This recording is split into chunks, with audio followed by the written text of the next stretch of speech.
Thanks, Kevin. It's all yours. And good evening to everyone. I hope what you see tonight is beneficial in the sense that I'm giving you some looks at what has happened in the amateur radio satellite arena over the last 50 or 67 years, actually. So it's a long one. So we're doing history. Then we're having a look at what a satellite really is, the basic orbit comparisons of what different orbits are used, the types of amateur radio satellites, getting started on the FM satellites, and the usual thing, what equipment do I need in terms of a radio, in terms of an antenna, and do I need anything else?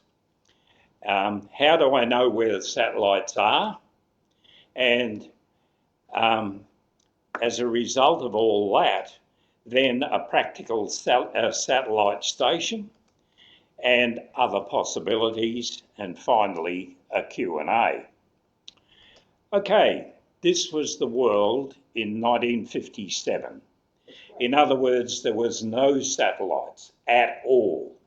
The whole space race was to find out, first of all, whether in fact radio waves travel from the outside the ionosphere to the Earth.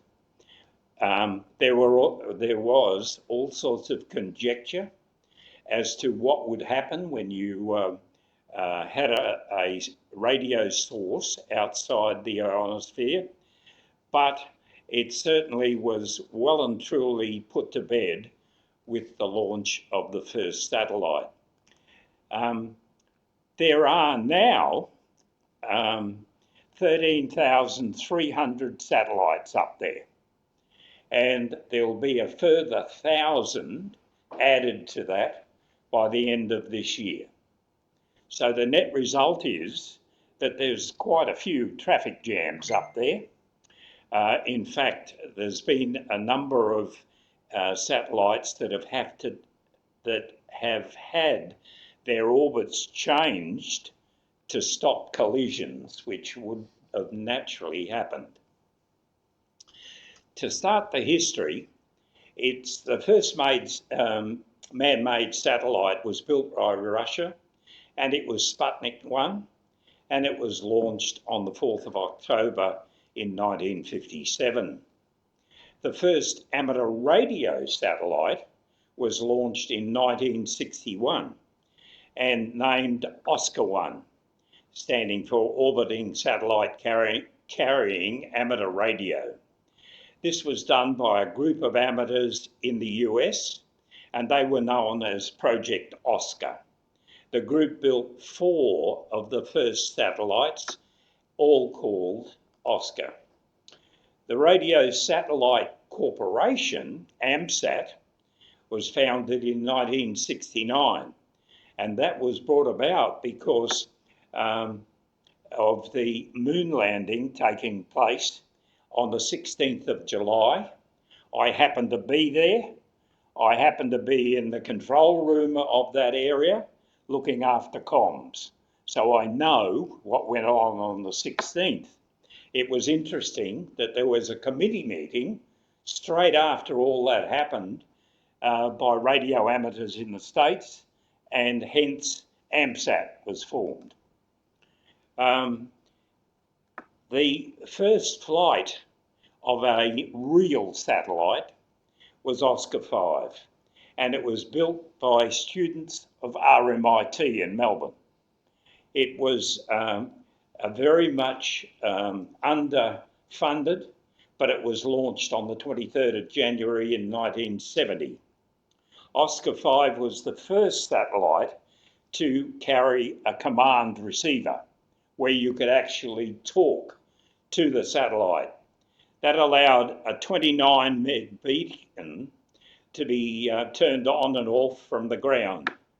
It had a polar orbit and an apogee of 14,000 1,489 kilometres. The beacon sent 7 types of data on 29 and 144, and it lasted 29 days because it was battery powered, no charging. Now, one of the things that were learnt by the early satellites was what was actually happening to satellites in orbit. Most of the early satellites were in polar or sun-synchronous orbits, and they were between 800 and 1,500 kilometres above the Earth's surface. There was a few problems because satellites in orbit pass near the poles, and satellites spend most of their time in the sun, depending on their altitude, and satellites are available at the same time of the day, every day. All parts of the planet received equal access, and therefore Oscar 5 was the last of the Phase 1 satellites. The reason that they wanted to do those experiments was again to verify the ability to send from outer space back to Earth, and to be able to get an orbit around the world which would give coverage everywhere. Oscar 6 started a second generation known as Phase 2. Parts of the satellite were built in USA and West Germany and Australia.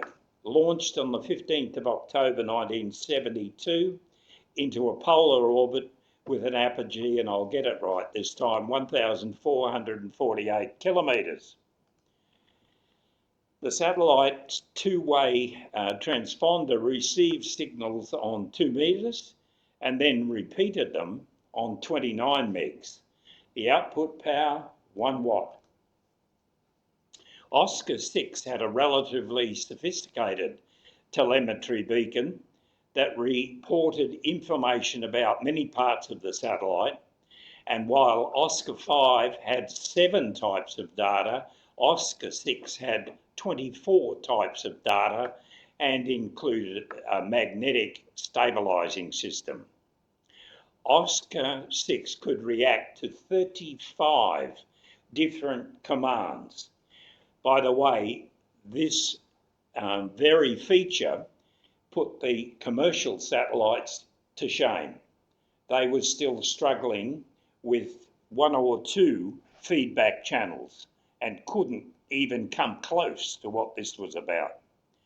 As you can see, ground stations were set up in Australia, Canada, Great Britain, Hungary, Morocco, New Zealand, West Germany and USA. Oscar 6 also had a store and forward message system, unheard of in the commercial world at that time, which meant that messages could be sent to ground stations so that if there was any corrections that had to be done to the satellite, that they could receive the messages and react to them. Oscar 6, though, had an interesting problem. It had static, which nobody to this day knows what caused it. But the problem was it had affected the computer on board.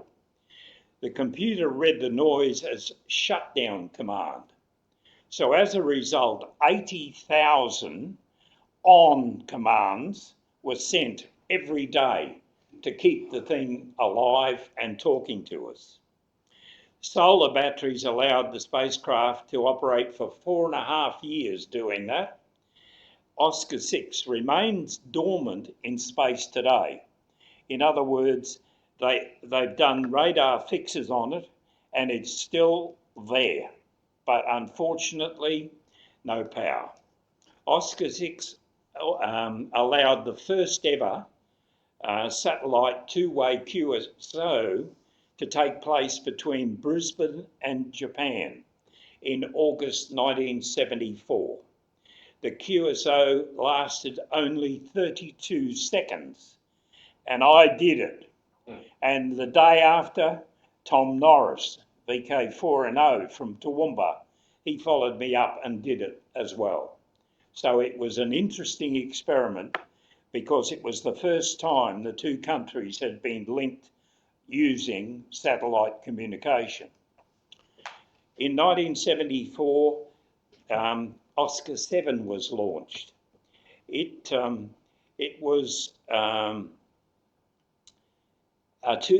phase 2 satellite, and it meant that Oscar 7 was similar to Oscar 6, but with improvements. It had 2 transponders, one receiving on 2 metres and repeating on 10, and the other transponder was listening on 432 and repeated on 2 metres. Australia built the telemetry encoder.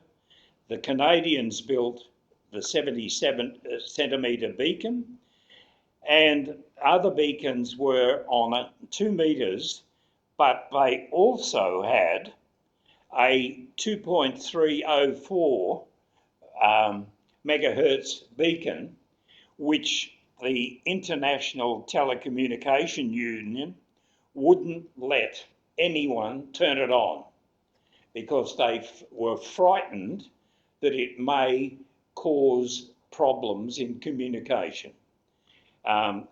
It's a shame because that satellite is still up there and it's still got a beacon on board that could run on 2 gigs. Oscar 7 worked for 6.5 years and then suddenly stopped. And I mean suddenly stopped. It was over Australia. We were talking to people on it and suddenly there was nothing. To this day, nobody has any idea what really happened. But 20 years, then suddenly in 2002, it turned on again, just out of the blue. The only problem was that it couldn't be controlled because something had happened to the actual command receiver. The only way that you could make it change from mode A to mode B was to either hit it with high RF and it switched, or if it went into how can I put it, less sunlight than normal, it would just simply stop, and then it was pot luck which one it came up in. In 1980 saw the beginning of phase 3A. It's a very significant change. The first phase 3 spacecraft took 9 years in the planning because it had, for the day, very sophisticated electronics on board. It took 4 years to build, and operators from Canada, Hungary, Japan, West Germany and US built parts of the satellite. It was launched on the 23rd of May in 1980. Unfortunately, 3 minutes into the launch and the rocket failed. That 9 years and 4 years of construction went into the Atlantic, never to be seen again. Undeterred, as I put there, the AMSAT started work on phase 3B, built by mainly German amateurs. It was a 91 kilogram virtual clone of the first one, and it was launched on the 16th of June 1983, becoming known as Oscar 10. It had an apogee of 35,608 kilometres. Now that's a long way out. And the only reason that happened was that as it came away from the rocket gave it a nudge and it went tumbling into outer space. And it itself slowed down. Not supposed to happen, but it did. And then went into a high Earth orbit so that perigee was at 3846 kilometres and right out to 35. Fantastic satellite. Thousands of amateur radio operators all over the world had a chance to work. There was 198 participating countries, and it meant that we had the satellite for up to 8 hours a day. And you can imagine what the chaos was like, but it sure gave, we were working G's and F's and all the countries which you could not normally do. Amateur radio satellites from 1957 to 1978 didn't have any formal way of calculating where the orbit was, what the footprint looked like. And so what happened was we were able to get from AMSAT a series of celluloid overlays. In this instance, this was centred on Brisbane, then this one was centred on Tokyo. And yes, this was the 32-second calculation that gave us the first contact. Now, I still have this chart on my wall, just kept for posterity. It was the only way. There was no internet services. Satellite orbital data came from magazines, months out of date.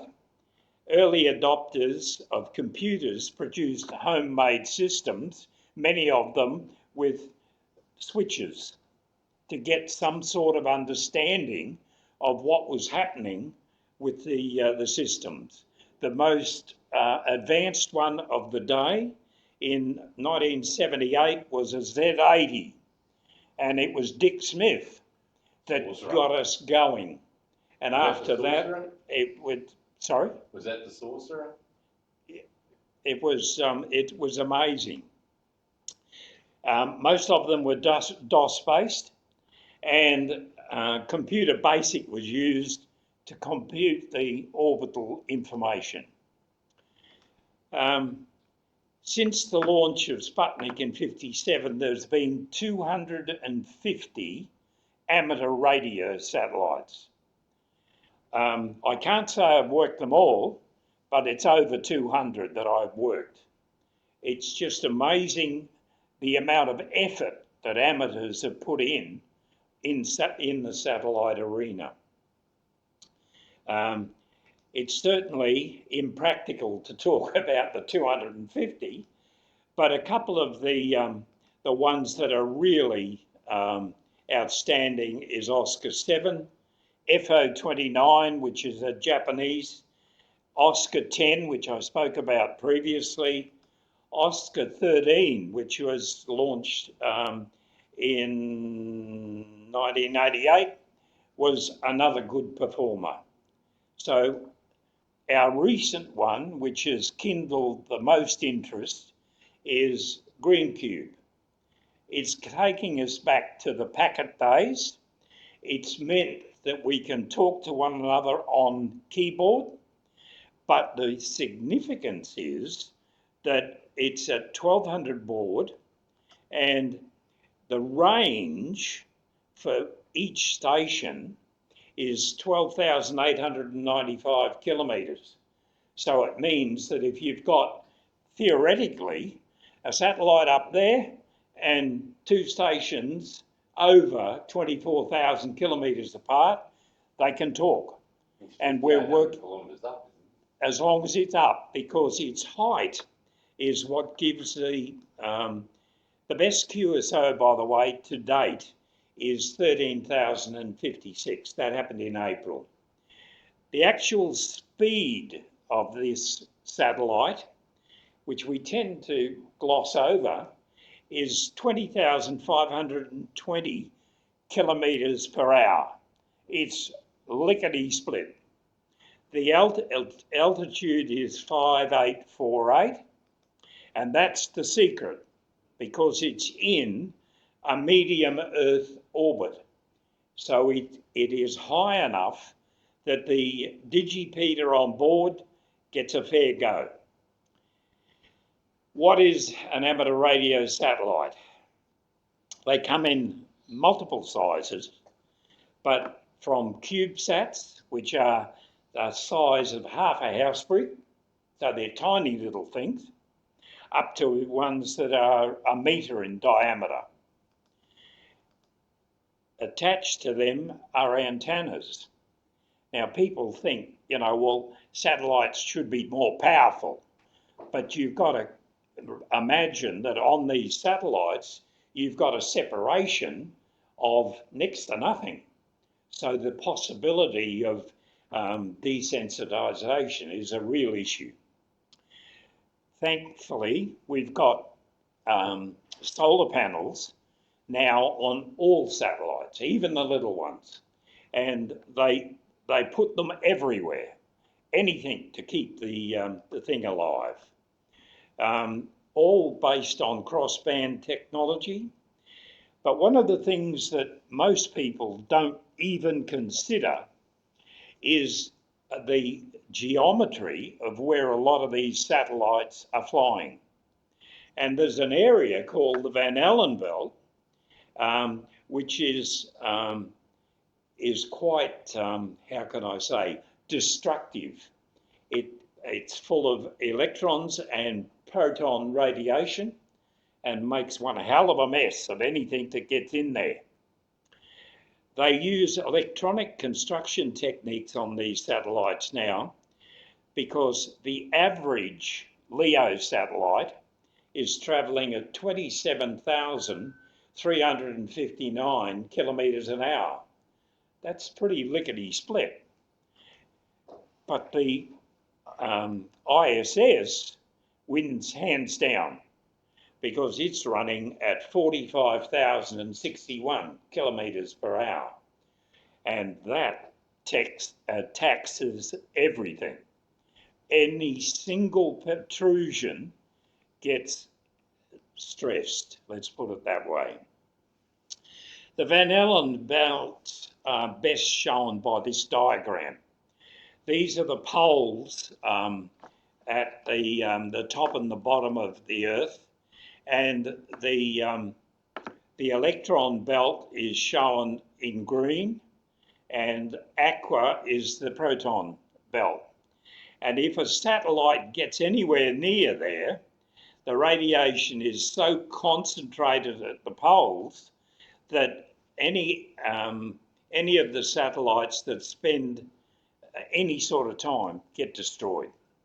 And it's usually a mistake by the launch vehicle that spoils the whole operation. And the other thing that has to be acknowledged is these belts change levels. So you might think that, okay, we'll come around the outside, but there are sufficient magnetic storms that really cause problems. These are the basic orbital conditions. First of all, low Earth orbiting satellites. They're LEOs, and they're anywhere between 400 and 2,000 above the Earth's surface. The second one is the medium Earth orbit, and that's where the green cube runs. Its height is what gives it advantage. And now stations all around the Pacific are experiencing fantastic contacts right up to Asiatic Russia, down through India, down through Africa, United Arab Emirates, and then you go across to South America and up through USA and Canada. So it's a fantastic little bird and doing a great job.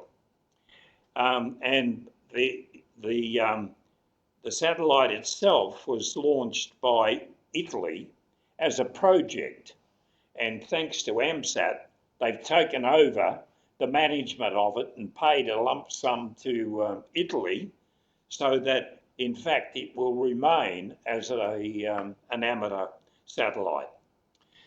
The HEO, or high Earth orbit, is where Oscar 10 ended up, right out. And you can see that the apogee is out, way out. It's 35,000 as opposed to 3,000 at perigee.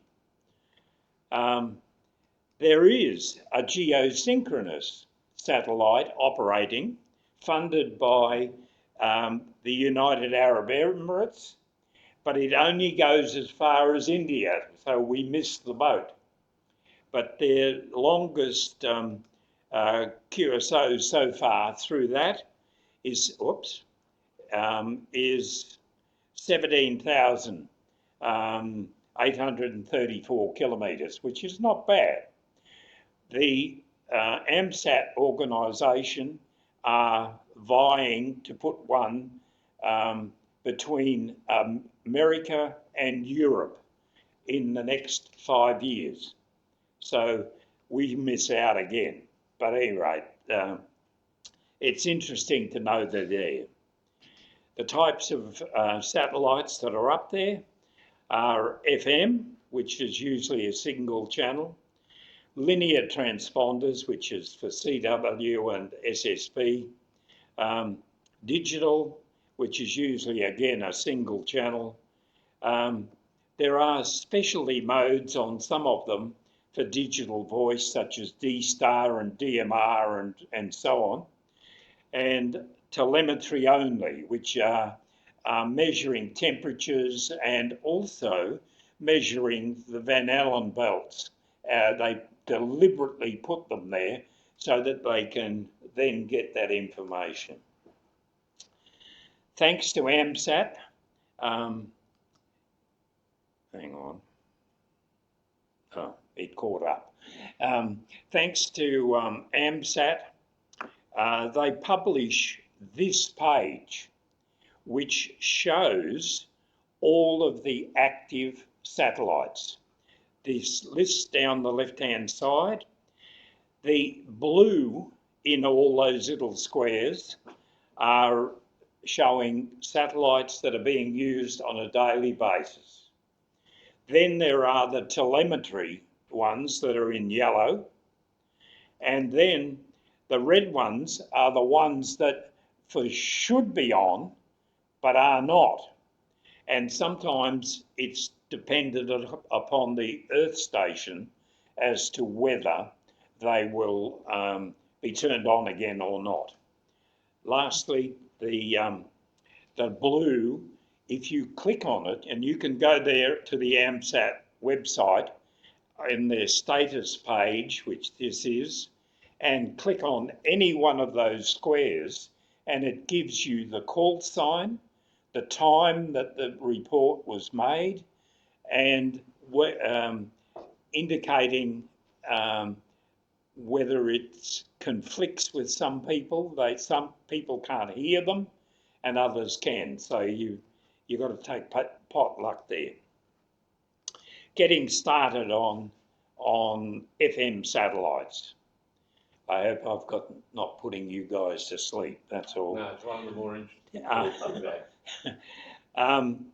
We're looking particularly at radios, antennas, and some of the other bits and pieces that are needed.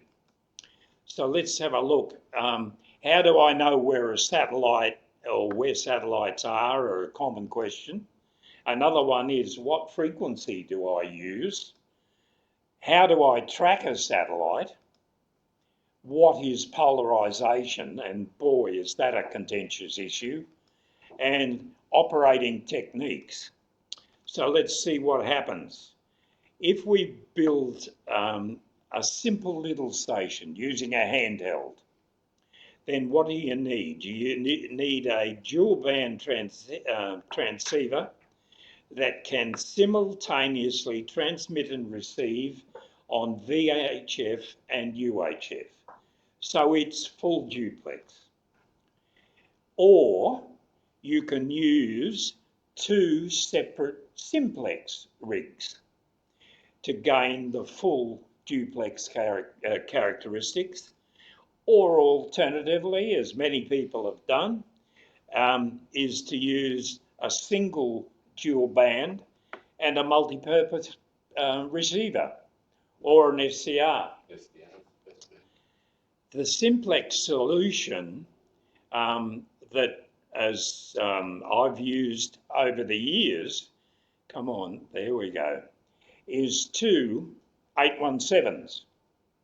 Now the whole notion of the 817s are that they are a beautifully stable little rig, 10 watts maximum output, and it's important to realise that if you utilise them correctly, you've got a perfect FM satellite station.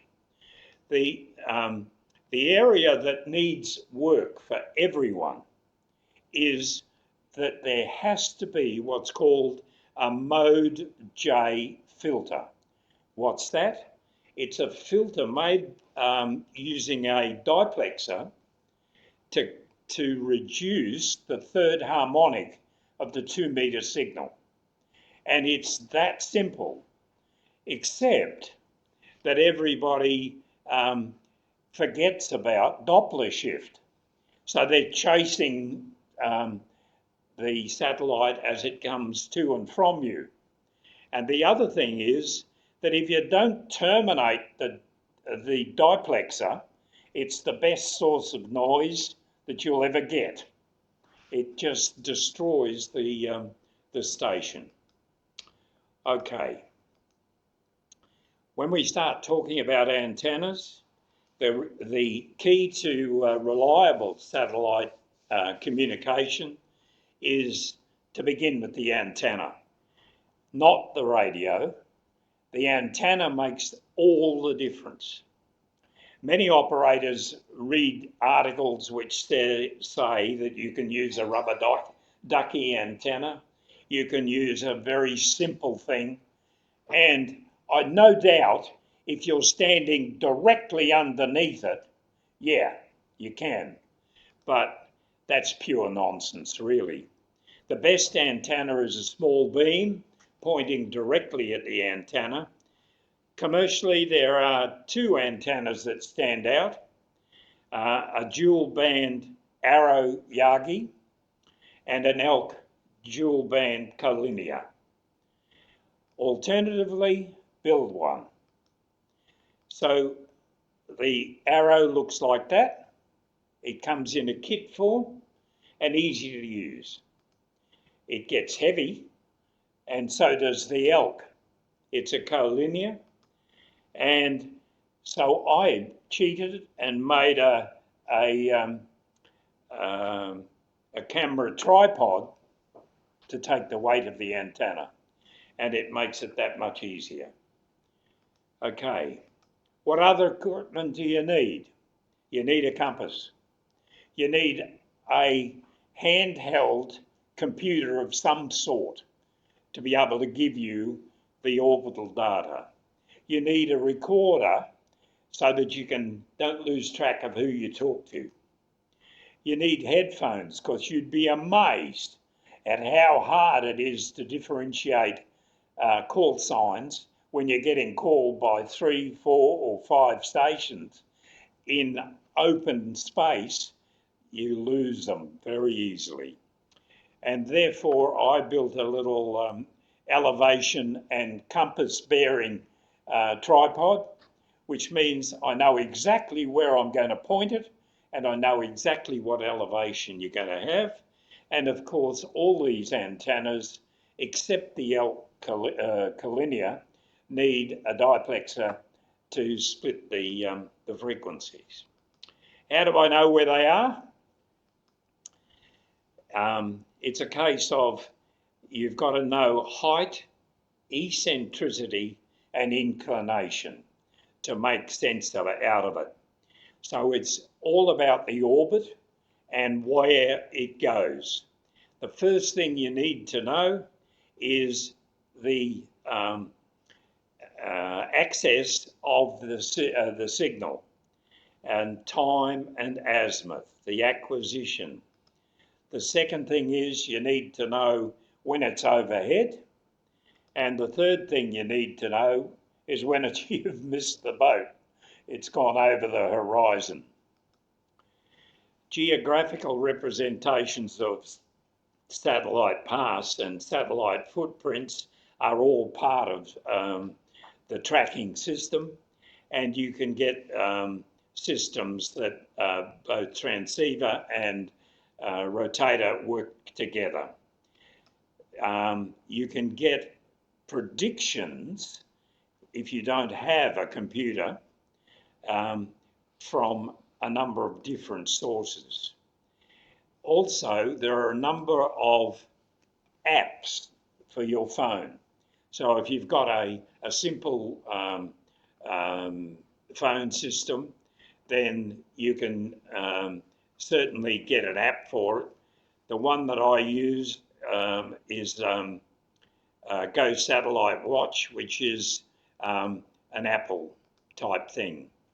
There is also on the web a number of, how can I put it, expensive satellite software. One is Ham Radio Deluxe and the other one is SAT PC32. However, if you don't want to spend the money, then you can go to websites which give you all the details about the satellite you're looking at. It gives your location and all the rest of it, and then it tells you where the orbit of the satellite will be given the time. All of this is based on some reasonably sophisticated mathematics.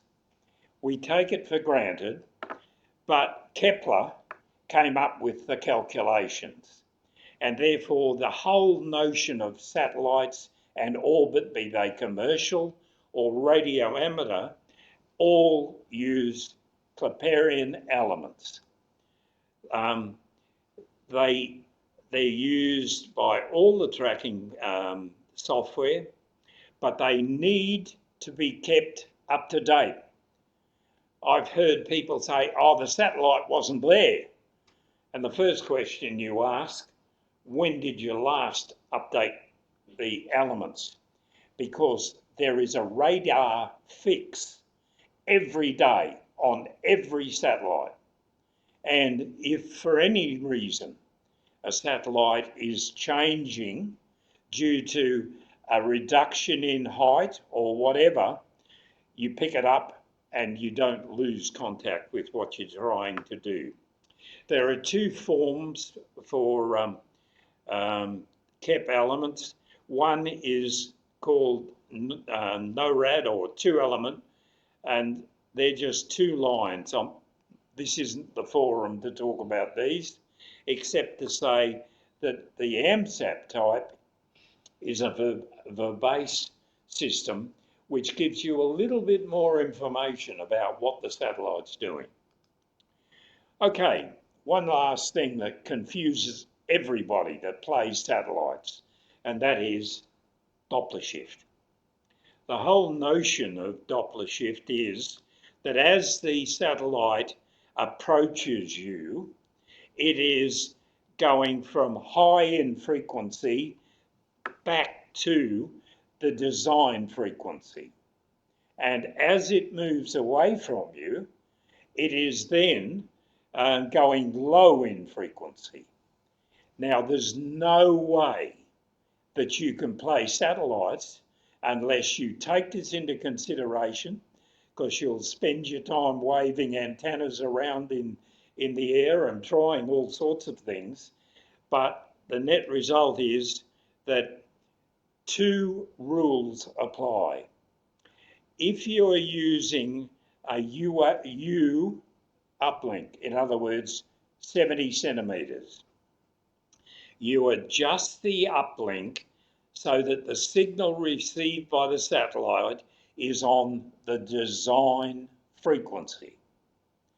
On the other hand, if it is a VHF system, then you adjust the downlink so that the signal you receive is on frequency and you can decode it or whatever you're doing. Those two rules for Doppler shift, you can't excuse. You've got to be able to reconcile them. Okay, the number of times I've been asked, what frequency do I use for satellites? And the answer is, it depends what satellites you want to work with. The satellite bands that we deal with are 70 centimetres and 2 metres, 2 metres and 70 centimetres, 23 and 2. They are the dominant ones.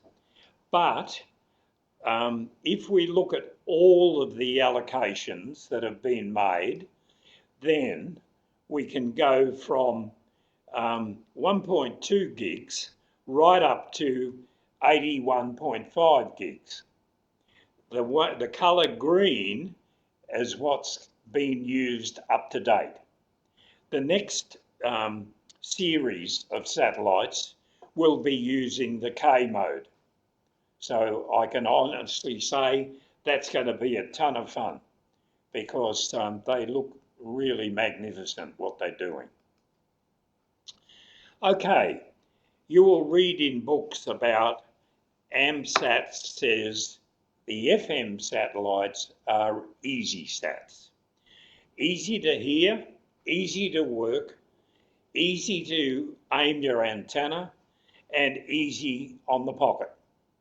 And I have to agree, that's true. So what's so special about them? Most of the satellites that fit this are in the mode of SO50. Now SO50 was launched in 2002 and it is a VHF up, UHF down. What it looks like is in order to make the satellite work, you have to send a 74.4 tone.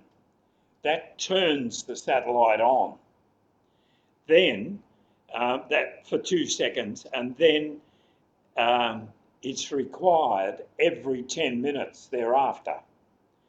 So when you're actually transmitting though, you need 67 hertz to keep the receiver open and running on 145.850. It's a low powered satellite, only running 250 milliwatts, but as a result, you're listening on 70 centimetres and it makes a nice operation. A simple ground station, if you want to play, is a dual band duplex, a dual band antenna, a handheld computer, mobile phone in other words. You need plenty of patience. I've heard Kevin say you need plenty of patience on some of his activities. Well, satellites are no different. Headsets are optional, but by gee, they're worthwhile. And support, you can't believe how heavy a small antenna gets in the passage across the sky. How many hands does it take to work? Well, for a start, these satellites are travelling at 27,306 kilometres an hour. You get the best pass will be 20 minutes. So the following are the things that have to happen. You have to track the satellite with your antenna and know where you're going to acquire it and when will this happen. The second thing is, what elevation is it at? cross-check where the satellite is in orbit with your mobile phone or whatever you're doing, twisting the antenna for the strongest signal, which is polarization, and frequency changes due to Doppler. Remember, this is all has to happen while you're working the satellite. Listening for calls and locations, push to talk, talking and listening, and remember what stations were worked. Now, one of the good things about this AMSAT site is that it's free and you can actually put your details in so that for a given satellite, you can get your details going. You can then have a look at how many passes per day you can have. Then you can have a look at when you're going to acquire it, and then the duration you're going to have, and then the acquisition time, and then you can look at when you're going to lose it, and finally the loss. They're getting serious with satellites. This is a program called SAT-PC32. It is without question the premier tracking software. It shows here two particular footprints. One, the little one over Brisbane, which is ISS. It never gets any bigger than that anywhere. The other one is Green Cube or IO117, and you can see it's extended right up to the Marshall Islands, all over Adriatic Russia, down through here and down through India, and of course when it swings around we go over to South America and so on. The range is out for general terms, in that case, 9,055 kilometres. Its height at that stage is 5,037. Its elevation, and that's the good thing, it's clear of all the surrounding areas, and you're sitting up at 13 degrees, so it's easy to find. And finally, the only difficulty with this satellite is the accuracy of the receiving station, and it has to be Doppler corrected. So beyond FM, what else can I do? Full duplex radios like the 9700, the 2020, oh sorry, 2002, I'll get it right, TS 2000, it's got a problem.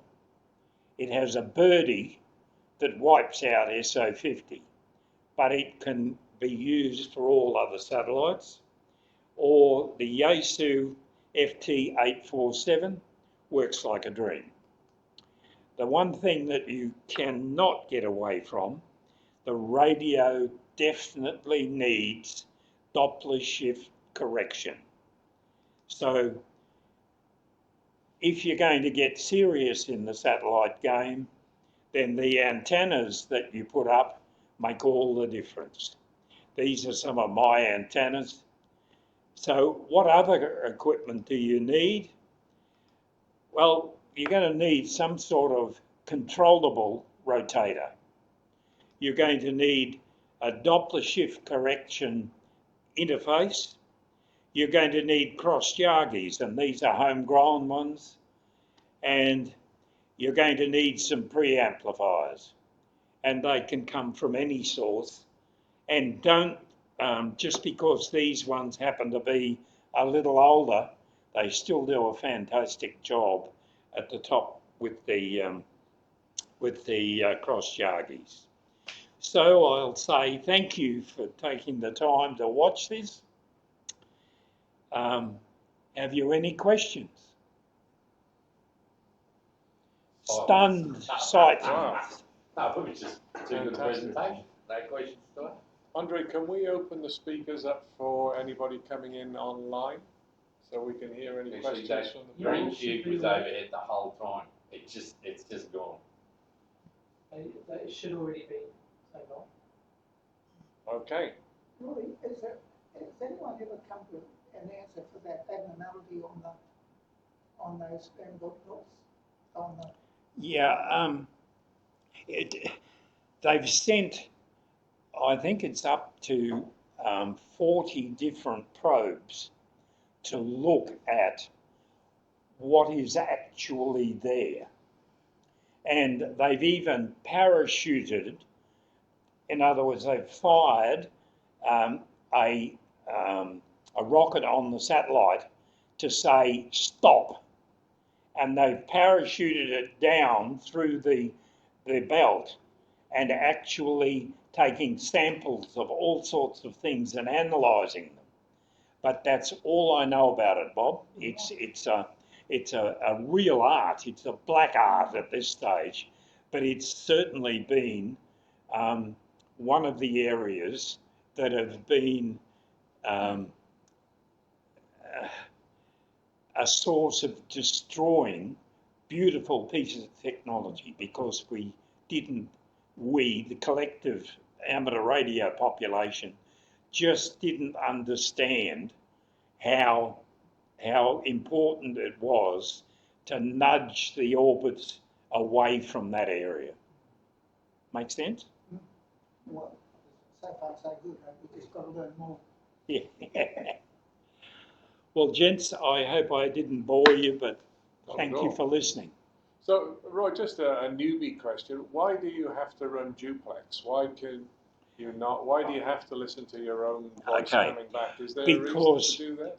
Listening to duplex, you hear your signal and you know whether you are on the same frequency as where everybody is listening. Right. If you don't hear yourself, then you could be 10 kilohertz away. Okay. And so many blokes have said, nobody talks to me. I put my signal up, it's getting to the satellite, but nobody comes back.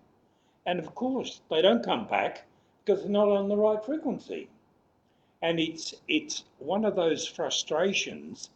It's the frustration of understanding Doppler shift and making the notion of duplex operation that one of the easiest things, if you're listening to your own signal, you can drive it onto the frequency. And in fact, even if your correction isn't exactly right, you can give your receiver a nudge and you're right on. And you sound like yourself. Yeah, I see. All right. And that's true for FM birds as well as everything. Okay. FM is good because it's got a capture range. Yeah. So you can, some get 3 or 4 kcs away, and then all of a sudden they fall off the cliff because it's no longer captured. Do you want to say anything about recommendations for how much power you should use? Yeah, I'm a firm believer that you should not hit any of the satellites with anything more than 50 watts. Because what happens is the receivers go into overload first. And there's been a number of instances where the Americans have put up a kilowatt, that satellite's never been heard from again. Not because it's not there, not because the electronics aren't there, but the poor old thing has just given up on AGC and never recovered. And the Americans, I've got a lot of Americans that I talk to, but they are classic. And I've been operating over there, and it's like you're in the middle of a traffic jam. There are signals from one side of the bird's transponder to the other. And I can understand the frustration of a bloke that says, I'll stuff this and I'll put up some power. But, and it's funny because they do it on Oscar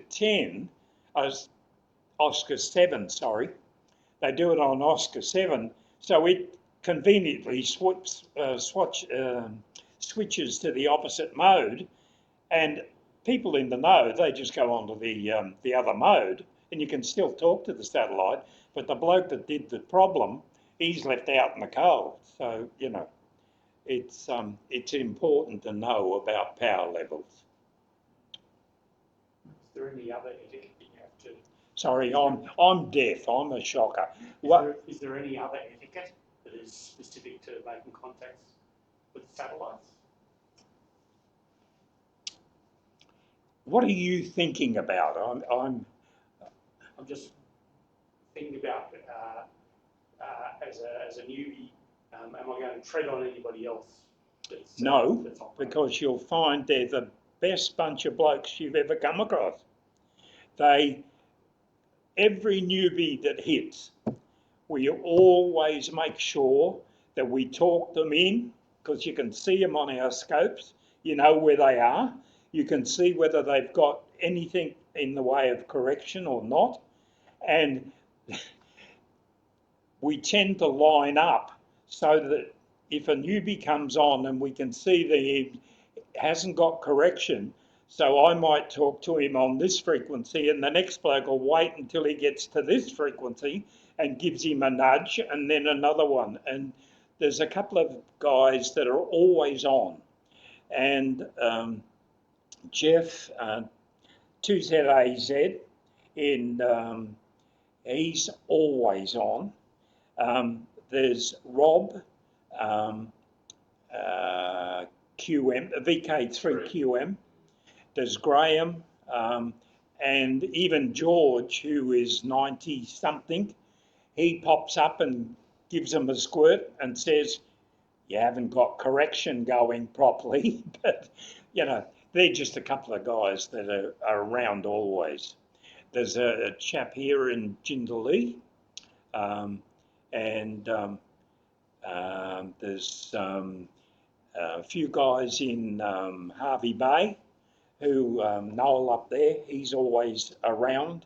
So don't be frightened to give it a try. And the rewards are there to be had, they really are. But you've got to obey the rules. And there are so many people that have written stuff for the net that it's the biggest load of codswallop you've ever come across. Because they ridicule this, that and the other, and then give the new ones wrong information all the time. But anyway, for what it's worth. Well, thank you, Ryan. A very stimulating presentation. The Van Allen belt causing damage. I noticed that the Van Allen belts don't extend around the poles. So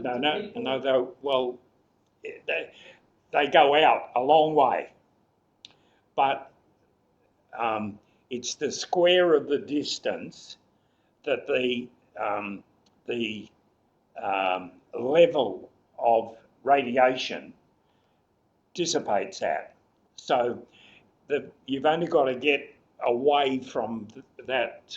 See if I can come up with it. But forgive me, but So what I'm wondering is, do people try and send the satellite outside of the belt, or are they all inside it?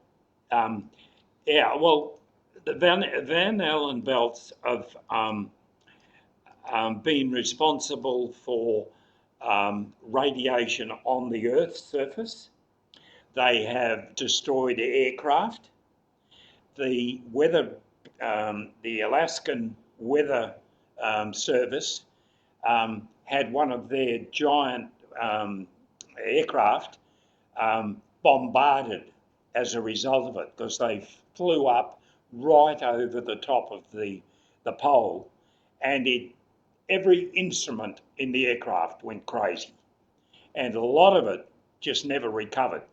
So there's some very interesting stuff out there, but you've got to pick your way through it. It's pretty heavy going, but I'd like to just anyway. Forget it. To me, it's the one thing that amateur radio operators have contributed to science, because they've put so many satellites up on so many orbits, and they've been measuring the radiation in the belts and been able to pass that on to NASA. So it's been very, very useful. Yeah. Well, I don't know if I touched on what you wanted to know, Kevin, but there you go. I think that was a fantastic presentation, I really do. And ask everybody to thank you in the traditional way. Thank you, Roy. Thank you very much. You did it without a glass of water. Without a glass of water, no. Yeah, all right. Okay, well, I'll shut all this down.